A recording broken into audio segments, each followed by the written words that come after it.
लॉयरोस labs shares, Kotak ने घटाई rating, कहा अभी बेचकर निकलें। 23% की आ सकती है गिरावट। लॉयरोस लैब का शेयर पिछले एक साल में 28% नीचे आया है।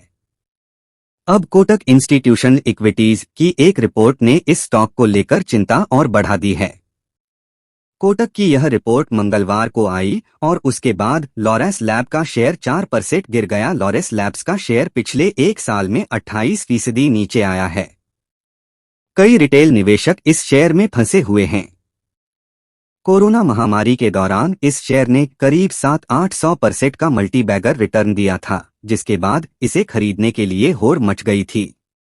लेकिन यही कई निवेशकों से गलती हुई और वे ऊंचे भाव पर फंस गए। इस साल की शुरुआत से अब तक लॉयरोस लैब्स का शेयर लगभग सपाट रहा है। अब कोटक इंस्टीट्यूशनल इक्विटीज की एक रिपोर्ट ने इस स्टॉक को लेकर चिंता और बढ़ा दी है।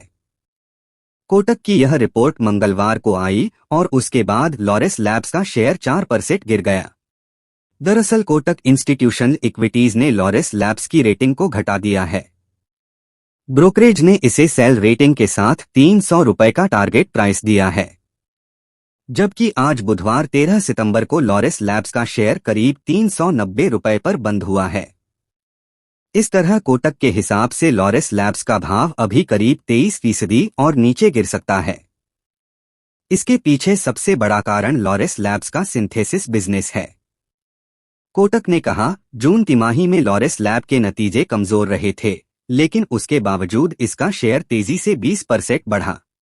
लोगों को लगा कि कंपनी का बुरा वक्त बीत गया है और अब यह नई ग्रोथ के लिए तैयार है। खासतौर से सिंथेसिस बिजनेस से लोगों की उम्मीदें बढ़ी थीं, लेकिन कोटक ने जब लॉयरोस लैब्स के सिंथेसिस सेगमेंट को उसकी राइवल कंपनी सिंजेन इंटरनेशनल से तुलना करके देखा तो पाया कि लॉयरोस का सिंथेसिस सेगमेंट सिंजेन के मुकाबले 25% के प्रीमियम पर कारोबार कर रहा है।